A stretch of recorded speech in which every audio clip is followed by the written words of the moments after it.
Mbote mingi poko elamu na balanzi nyonso émission lisolo ya Congo bisika biso bizwa mibino kotombe bino poko elamu na ndengi bozolanda émission oyo ndenge momesa nezalaka carnet stylo na pembeni téléphone pesa la pembeni place au comprendre te ndenge ezalaka ka bokomi ya message osali ya kobenga te obengi pose uti koleka tozwi texto ebele tozwi bapel pebele misu botuni pourquoi to redifusaki émission ya nini dossier ya Minembwe donc il fallait que notre dossier wana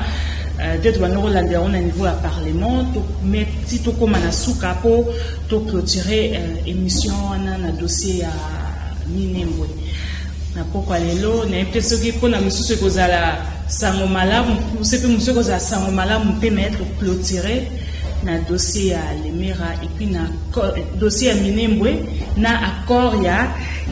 Lemera mais totika dino boité il y a eu de interpellation et pas député ça m'a que pas député national Moindo Nzangi ministre d'État, ministre de la décentralisation, Azarias Robero Azaya qui na parlement a expliqué que dossier à Minembwe pas ça qui point de vue naé à se défendre qui na accusation non ceux qui porté contre mais interpellateur Moindo Nzangi député national il a ce là qui n'a été il conclusion naé Azaki Karake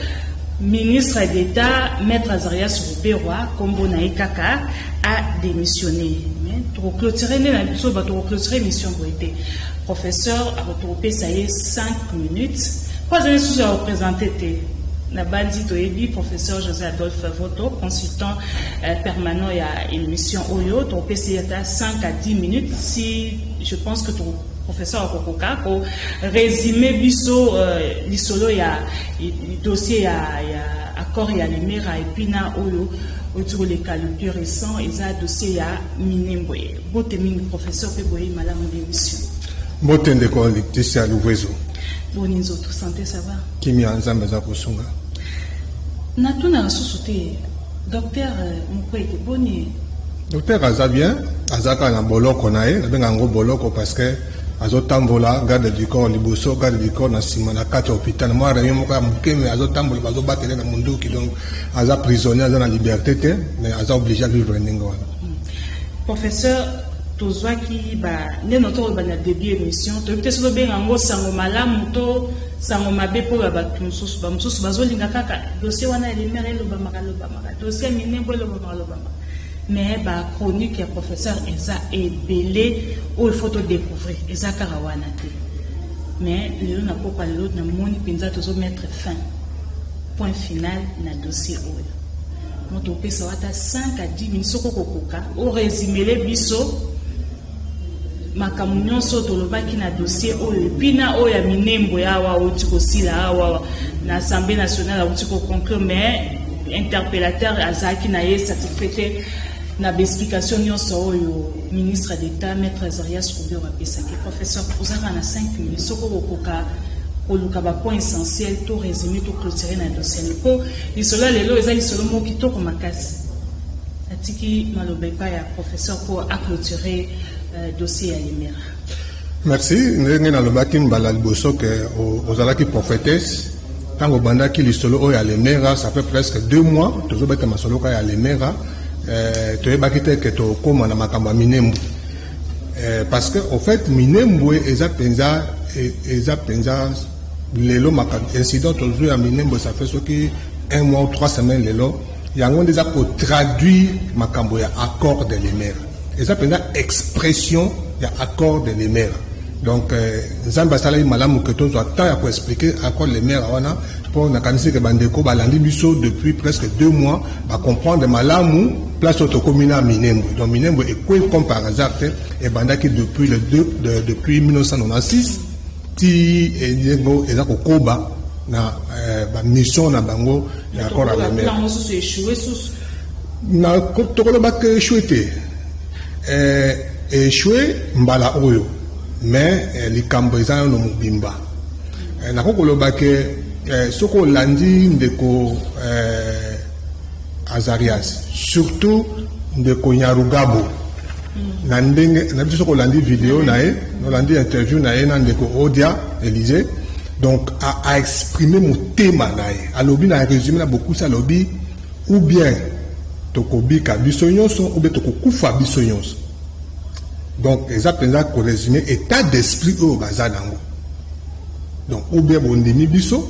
so bondimi te tokokufa na bino biso nyonso. Et donc, le Congolais, il a porte depuis toujours. Mais Makambo, il y a une nationalité. Balo Makambo, il y a une nationalité. Il y a une Congolais, il y a une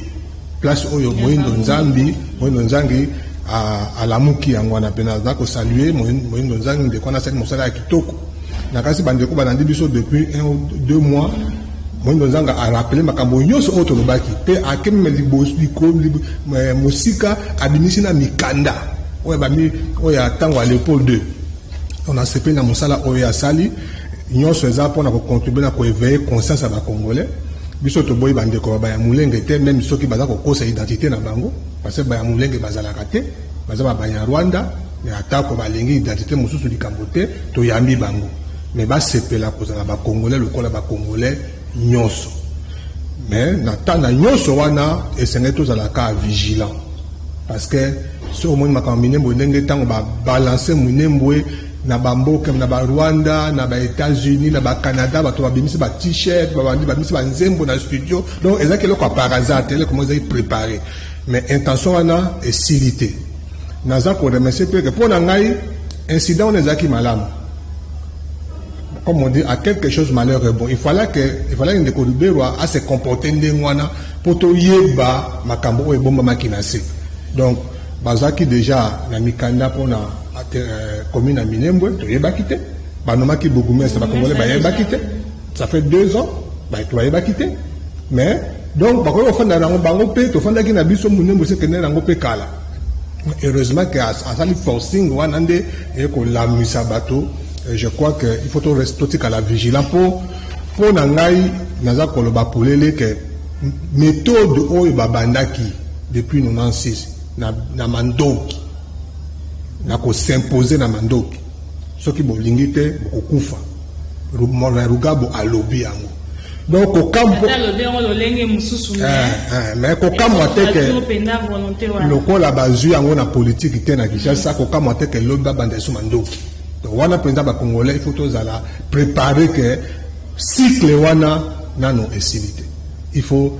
ba considérer sur l'état, ba sala makasi pour ba solution na niveau. Professeur Landaki maître Azarias Roberwa liboso ya ba député nationaux ndenga bandeko apesa ki pe ba explication na ye na ba accusation so ezaki porter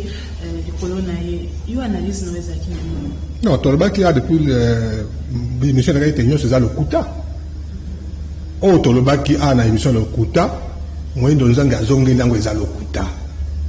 thèse yo c'est fondée sur lokuta lokuta a polé les que aye koloba na assemblée que yete mutasenga ki ba installer bourgmestre mais depuis dans le ministre provincial il y a sur qui va l'obiter yé mutasenga ngana installer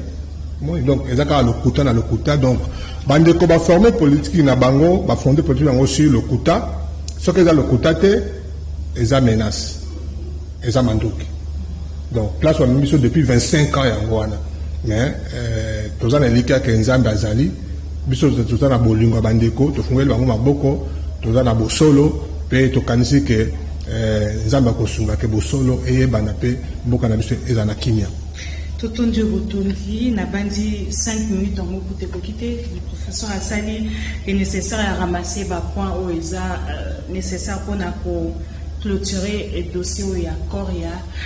les méras. Na bandi bamusu supen ndenge boloba bozolo baka a continuer encore pour le balobango. Je pense que la chronique mususu dossier en nécessité ba point mususu rekomela biso je pense. Ce que kosenga tozongela tokozongela ndela lobi a ke dossier wana Minembwe dossier les maires les a clôturé ten en réalité nango. Ndenge bomoni bande ko ba lobby c'est-à-dire que baza prêt. Na ko ça la parenthèse moko na 96 tant Afrique les côtés. Bakota a on ande komoko azali mokonzi na bango secrétaire général à AFDL comme on est Deogras Bugera tant que tu as dans la classe camarade nanga moko ya mwana mwasi journaliste ake kosola na Azadas na Deogras Bugera moi bino ba basi na musala journaliste un moko na micro un moko ba camarade finalement ndeko wana congolaise wana akoma camarade à Bugera invité abino ya kapé kotala nga place na fanda na commission sika na yebi batote na sepeli na yo ya kato fanda to solo ake kotala siko en privé comme ami na grand hôtel à l'époque na hôtel intercontinental comme on disait ake kotala alors Bugera tunier comme journaliste yo za journaliste ndenge to koti be bato bazo kanisa nini bazo mona biso netini nous en 6 hein moi na ABC bato bazo bateboza ba Rwandais tant que ABC bo elongi ya Bugera échanger alobi phrase moko à l'époque moi ça to ba bimina na rencontre on a ayako ko ebisa ba camarade na biso Bugera biso moi wana c'est vrai bazo batoza ba Rwandais mais si c'est comme ça en France si c'est comme ça la guerre ne va pas finir. Les autres ont 25 ans. Sima depuis 96, 24 ans, 25 ans bientôt. Makambo Bugera Lobaka ya ngonde za kovive bango tilelo. Donc makambo yo sona ezana ngo par hasard. Ndeme ya Rugabo a menacé bisobo. Omoni ezamba liboso te. Rubero a menacé Congo. Rubero aloba bato sona mémoire courte. Rubero alobi na période de transition tant wazaki vice-président. Il a traité l'État congolais d'un État voyou. Na makambo Katumba. Tant que tu as Gatumba, vice-président en fonction de l'État congolais, c'est un État voyou. Il est vice-président en fonction. L'État où il y a dirigé, c'est l'État voyou. Et le cas n'a pas de moi. Les lois, il y a Rugabo, ils ont menacé les Congolais. Mais tu fais des choses, et les qui n'ont pas. Mais 25 ans, les autres, ils ont là, ils ont. Merci beaucoup, professeur. Mais avant de côté un sujet à l'élo, préoccupation à Badou, si le livre est dans les commandités, attends-moi, le Kassa Moko, chaque chronique, a été bimarana ba le Kassa, Batouba Tangarate aux Alabia Makassa. Toko ça l'effort, n'enge bande kobaza kosenga, on ça l'effort. Déjà chronique n'enge zo ekomami, ba chronique mingi otozo beta masolo ezana site, ezana page Facebook nanga. Compte Facebook, tu as une page Facebook. Sur ta code qu'on a fait, on taper prof voto, au moment de la chronique, une vingtaine, trentaine de chroniques, auto comment, auto. Voilà. Pas copier en à partir voilà. Mais toutefois, ce que nous avons assuré, tout ça, ma brochure, pour n'aller peut-être pour qu'autant appeler livre pèse dans la passe pour naviso. Mais ce que nous avons appelé sur ma casse, c'est tout bon au lango. Tout bon au lango, on a livre un jour de sorte que banana nabiso. Surtout pour la banana nabiso. Pour surtout ma camonette, à l'aimer la oyo.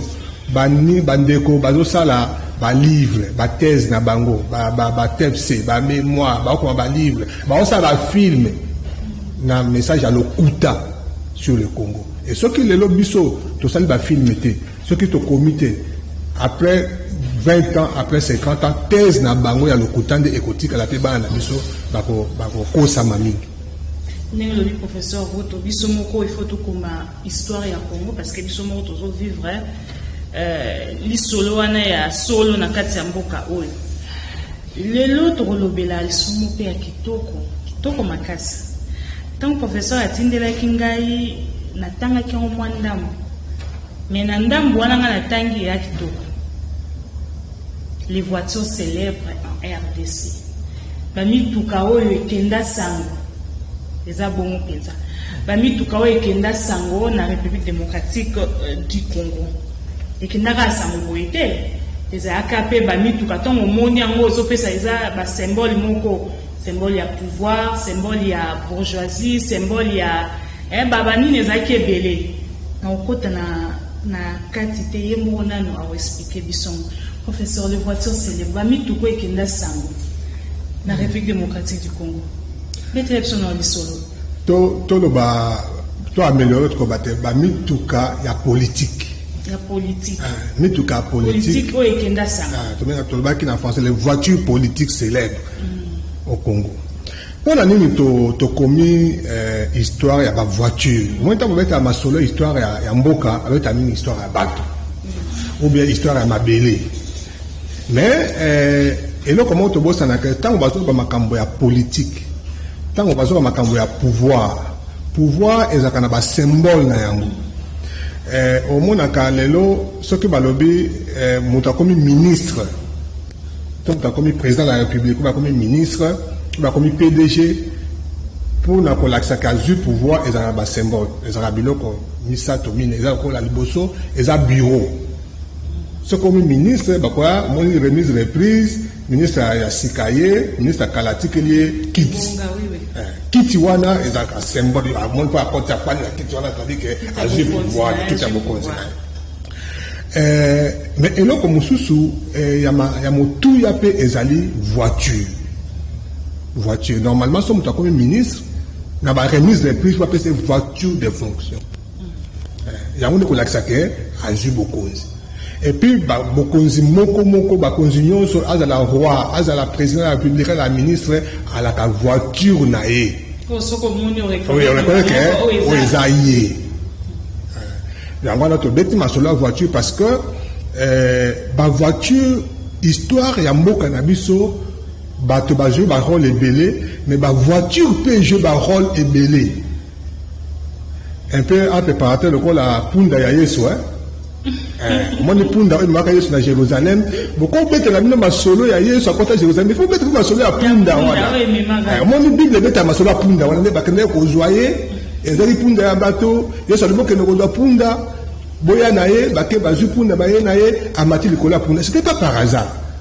Yesu abano tambola na eta musu makolo ta musu soupe na boîte ya pierre mais mukolo wana asepeli amata likola punda parce que azala consacrer lokola mokonzi donc bokonzi ekendeka esika moko na mituka vous comprenez hein donc ça symbole maka yango wana to maka ikotala un peu mboka na biso ndenge évoluer ba rôle oyo mituka et joie na mboka na biso parce que ba mituka ya lokumu mituka ya histoire ya mboka na biso malheureusement biso moto za ko négliger mituka wana l'état za ko négliger mituka wana parce que eza ba symbole minene wana na zaki temps ya ko beta masolo ya ba mituka esala ekenda sango na mboka na biso mituka ekenda sango na mboka osangisi yango na ba politique na bato tango tomoni moto boye tomoni mutuka boye tokanisi embala moko professeur avant de kotana obeti okomi lisolo ya ba mituka ya ba politique ekenda sango est-ce que vous occupez temps ya kotambola bisika yango est-ce que na musée national ba mituka ngo pe ekenda sango ezali tire na tamboli naza kotambola ba nyonso za na Kinshasa te mituka misusu ekenda sango za ma province misusu peza na Kinshasa na tamboli koluka yango kokanga ba photo pe kotala yango parce que naloba ya solo que parmi ba chronique na koma pona Congo chronique ya mituka ningisanga mingi salanga émotion mingi pe na bato batanga ba chronique nanga eza chronique o bato batanga ngo mingi à travers le monde na tala ninga na page Facebook wana na koma ba chronique bato na Facebook ba contacta tango bato batanga ozo mona décompte donc chronique on a ce qu'on fait là lelo nombre à part et pas nanga parce que chronique peut bande ko ba journaliste musu ba publier ba réseaux sociaux ba chaîne ba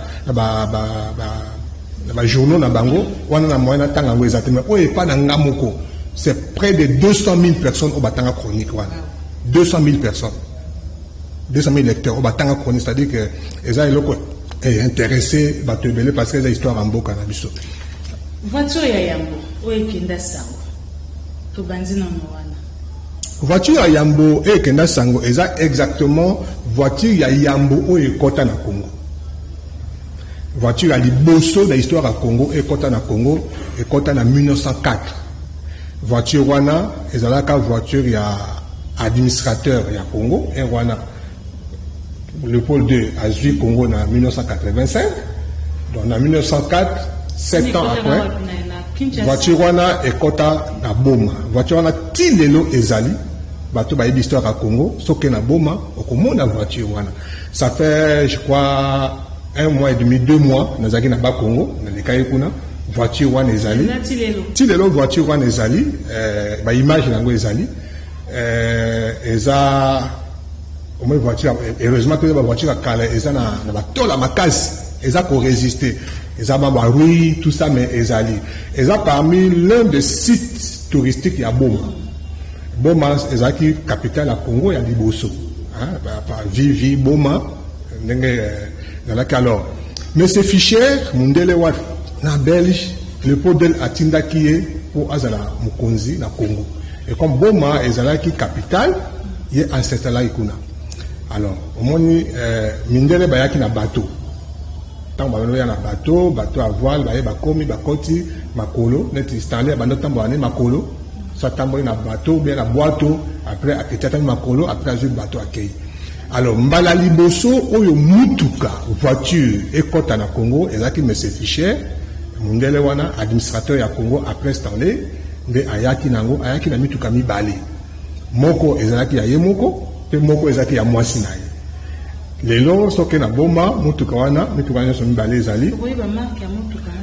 na luki me na zwi marque te na luki me na zwi marque na kasi musala eza musala kosala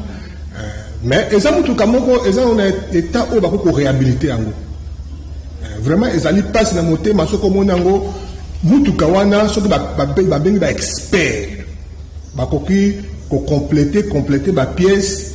parce que idée nanga kokoma chronique ezalaki yango wana ba mituka wana l'état a tiambongo a benga ba expert ba ingénieur mécanicien to ba mindele o ba fabriquer ba usine mituka ba ko ya ko réhabiliter mituka wana pour ceux qui va réhabiliter un jour ba trace non peut ko monana oui peut-être parce que un jour so ba réhabiliter un jour ekolimo ekoliama na rui type limo pe histoire d'habitude première voiture qui est en Congo non seulement la première voiture na Congo mais la première voiture en Afrique centrale na mukila bato mwindo voiture à liboso et kota na mukila bato mwindo et kota par Boma na ba Congo entre parenthèses au moins tant on a beti tant on a ça fait semaine autant on a yoki liwa ya ndeko na biso syndicat dokolo maya miso biminga parce que na projet on a zala ki na ngombo na mituka oyo na ngaki na contacter parce que il y a des collectionneurs oui c'est ça il est comme homme d'affaires mais makambo même moi ça pour na Congo ça collectionneur a sombi a récupérer ma œuvre d'art et belé à Congo pe na ngaki na tekela projet wana na kabela projet mais ce qui m'apporte azali na mbongo a somba ba mituka wana o ça l'histoire à Congo a réhabiliter yango pe bati yango na ba musée sinon te histoire na biso kodima donc mutuka wana ya fichier eza c'est une œuvre d'art c'est un produit historique monumental OK et ko sambongo ebele bato utaka bapoto bato okoko kende Boma te le bio ça tourisme na Boma sans comme na mutuka afficher c'est vrai que eza baoba ya Stanley ezali ba site ebele ezali mais bato mingi ba kape kota mutuka na meso talango eza pratiquement négligé et fanda na sous hangar moko boye ba image yango je pense image ezali image ezali donc et fanda ba proposant on a c'est à ndako ya fichier ndako na bano fanda eza ndako moko sur pylône ndako ezali eza ko beba mais ezali donc ozomona que toza négligence ebele donc l'état ko tia mbongo oyebi na États-Unis soki na États-Unis bafungolaka na Maison Blanche bafungolaka na ba période moko ba chambre ya ba ancien chef d'État américain neti Clinton ou bien chambre à Kissinger batie beto ba réhabiliter ngo donc au moins penza mutauti tourisme depuis Dubaï akena eka alala na mbeto ya Clinton et ça les elengi pe ekoti mbongo ozomona donc bakoki ko réhabiliter ndako affiché bakoki réhabiliter mutuka affiché ce qui est que bakoti la pe moteur asika démarrer tala ka elengi ko sala OK kotambisa la première voiture du Congo na Boma obeti mo to na voiture wana otiki mbongo ekoti na caisse à l'état mais nyonso wana Congo est un mboka moko touristique comme Congo toza scandale touristique mais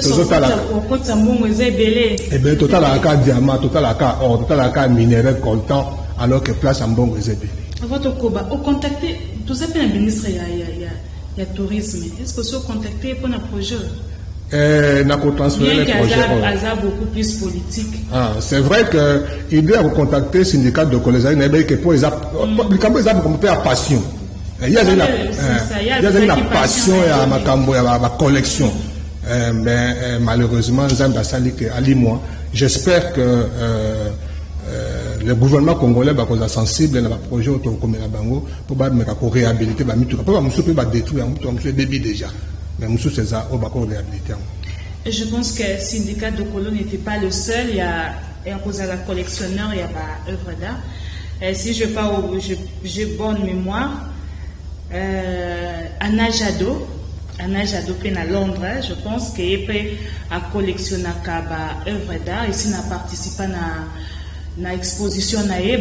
exposa qui ba œuvre nyonso oye banda tata na ye banda ko collectionner na oye pe akobaka ko collectionner. Moi je pense que peut-être projet si possible pour vous appeler large va ko contacter bato nyonso pas seulement le politique na bato pe na bazana poste bazarana comme musana bango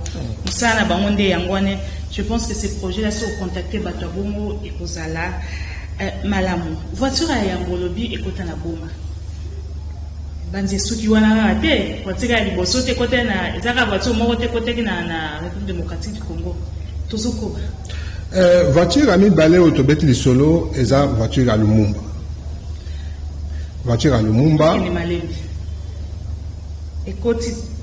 voiture ya liboso ekoti na boma voiture autobeti lisolo voiture célèbre voiture Kenda Sango ya liboso eza première voiture o ekota na boma yango eza voiture kota na ngolo Congo ebele mais o wana eza symbole wana eza histoire ya Congo et comme œuvre touristique comme œuvre historique œuvre d'art yango na pona autobeti lisolo ya bimbale voiture ami balé o marqué histoire ya Congo tobeti histoire ya voiture ya Lumumba. Pour nini histoire à Lumumba mutumoka on a publié article wana mutumoka tuninga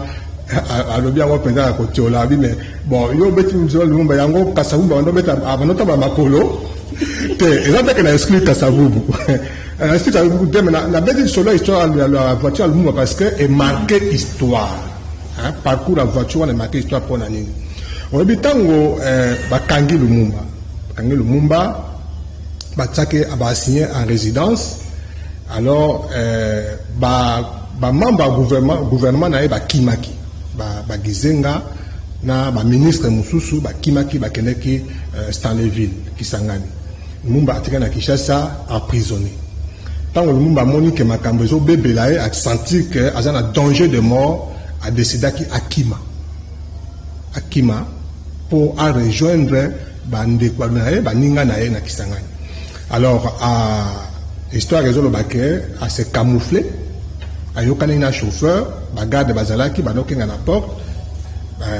En fait, Bazaki, comme Bazaki a une résidence surveillée, garde Bazaki pour la sécurité, mais pour la surveiller à Ramtamboloko. Alors, à se déguiser, même si ça se déguise, qui n'est pas moi, c'est le souper au Mutamusala, ou bien à Kotaki na coffre, à côté de la voiture, chauffeur a bimisi. Abimi na lupango na mutuka na ye version moko nazolinga penza bato akala basunga biso version moko zo bake mutuka wana ezalaki mokongo akoba coccinelle vewe en fait vewe non vewe ma mutuka ezalaka mokongo akoba wana ezalaki mutuka ya luxe à l'époque ezalaki mutuka ya kitoko ya mutuka ya kitoko mutuka wana ezalaki nango abimi nango po Akima. Version monsieur de Baké est là qui Chevrolet. Pourtant Wabimaki wana ezapo akende Kisangani. Comment que géographie a changé Kisangani zaka place zawana. Kisangani zaka place dans 2000 km. Alors Lumumba aza recherché à Mutaboloko Akimi abimai na Butu, il faut progresser sur quoi kende Kisangani. Azu option ya kokende Kisangani na mutuka. Ouais. Mutuka na yoana Lumumba akenda azwa nzela ya Kisangani par route ezalaki te ke amata avion te azwi nzela abimi abimi nzela ka nde mona route nationale na biso oyo abimeli njili abimeli bandundu akoti abandi kokende akoti ti Kwilu po akende akatisa. Pourquoi? Parce que à l'époque mawana biso yango wana ndeko Laetitia tango lumba azwa résolution akima Kishasa tiki sengani na mapolo, c'est-à-dire na mutuka ezaki aventure te. C'est parce que kala ezalaki ndengwana avion ezalaki mais okokai pe ko uta Kishasa na nzela ya mutuka tiki sengani nzela wana ti lelo pe eza tracé mais batika yango ekota matiti ebeba pe à l'époque tango azokende wana banzela wana ezaki entretenu par des cantonniers. Manu comme ça na maboko na bapao na petit lelo pour la nuit lelo pao ezali bato bazali mais to ko nzela te bazela yo se kofi cartonnage manuel. Donc mindele administration l'état a banné ko insister chaque village, chaque chef de village, chaque chef de groupement a banné ko organiser batunaye ba bomsanzela na bapao pe mutuka tata mutuka neti mukonga koba ezaka na se awa lumba akanza penaka akolonga na mutuka wana penza pa koma kisango mais c'était possible parce que nzela ezalaki nango bien mais lelo koma tanje leta bon te collègue ça fait lelo koma bandundu mais siko po uta bandundu koma Équateur nzela ezali sauté c'est vrai que ezaki nzela tisukate donc tronçon mususu il fallait ça na mutuka akomi na place moko boye na balé akatisi ebale na barque na mutuka na akoka sambula na mutuka na bakoti mutuka na kati ya barque akatisi histoire lumba ezaki tango akomi na rivière na rivière je crois na balomami kuna po akatisa barque ezaki na ngambo ye siko aye na ngambo ebala koto barque déjà bayebaki programme na ete barque esalaka mouvement ekatisi na ngambo ezongi na ngambo siko tango ye akimi wana na mbangu akokima wana tango akomi na ebale malheureusement pour lui barque ezaki na ngambo ebale donc moyen voiture na ye ekota na barque ekatisa ezate sikoyo il faut pas luka solution tango akimi sikoyo na Kishasa sango ekeke tongo etani bato bamoni lumba limoi sango ekeke lumba kimi bakonza leta erwana Mobutu apesi ordre bolanda ye basoda bazum mutuka babandi kolanda ye déjà azwaki mwa longueur d'avance akomi sikoyo na rivière comme barque ezate comme tango ezoleka ayebi ke danger ezali ayebi ke nezabwe baolandanga azwi solution mosusu ayi bon tokatisa na bwato alakimaki ye na mwasi na ye je crois na mwana moko mibale alors moins que ezali déjà compliqué ye po ye mutu baolanda pe ko déformer biso lisolo ya lumumba te non po esi baloba nso pe lisolo totalaka na tv ezaka yango te po okomi mpenza kote wana kote nini oyo akimaki na mwasi na mwana kokote nde komaka mwa mbilinga mais c'est vrai non est-il que akimaki na mwasi na mwana ça c'est vrai tango akomi wana akoti na bwato atiki mutuka po solution barque ezate akoti na bwato sikoyo po akende au moins akoma na ngambo azokima eza imprévu aluka solution c'est alors que une version veut que tango akoti na bwato koma na ebale mbati moke na ebale basoda Mobutu bakomi amoni aoki mawa ya mwasi na ye abi en tant que mobali en tant que papa akokende te azongi place baye kokanga ye yango wana. Ça c'est l'une des versions qui est connue. Une autre version veut que Azaki est Moko, mais je crois que c'est la version la plus probable parce que ce qu'a porté déjà la boîte a comme déjà avant le monde va qui est mine la population. Ce que rapporte la population va quand le monde batté. Version monsieur Lobake balaki tellement mingi que tant que comme na mboka moko boy tant comme na village on a que mbangu atelemi après sa discours azo expliquer bateau tala bunande basali ngai tande bakangi ngai tout ça azo perdre ba temps yango ko yeba que présence na ye donc après de temps mingi na kopesa ka ba discours nzela atia permettre de basoda Mobutu ba rattraper mais c'est vrai que histoire ba rattraper justement na ebale place il fallait à Katisa. Donc, il y a un tobeti masolo, il y a voiture, wana, et ça, on peut bêta le solo, il y a le mumba, testa qu'on bêta le solo la voiture. À qui met là qui la voiture? Donc, c'est, il y a un autre zonga le solo. Na tamboli, kolukayango, na résidence, il y a le mumba, il y a la boulevard, ezate, voiture, eza wana, eza voiture nae, ba nae, ba l'accent voiture, moko eza wana, mais eza voiture à sport. Eza wakakene na ngote na meko solo na bango par rapport na lisolo oyo baza na souvenir te babi ba ebité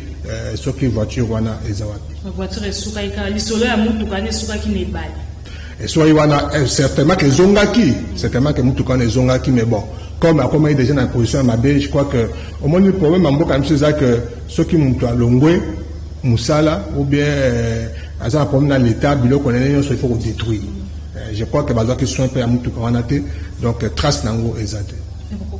toyebi image nango ezaba mususu bazalaki wana epoka bazana image ya coccinelle wana to benga ngobongo zereza image wana est-ce qu'on peut pas ko zaka na projet ko batsamu mayele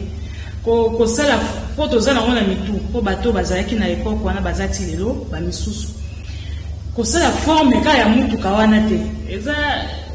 na projet olobeli en fait te ekozala yango te ata basa mutuka musume ekozala yango te eza na dimension moko sentimentale émotionnelle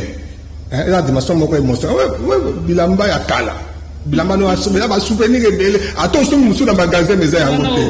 te eza yango te parce que oza na histoire moko na bilamba wana oza na relation moko na bilamba donc sinon on va falsifier l'histoire donc mutuka na malheureusement ebungi trace nango ezate mutuka ya lumba te mutu marqué pe histoire ya mituka ya ba politicien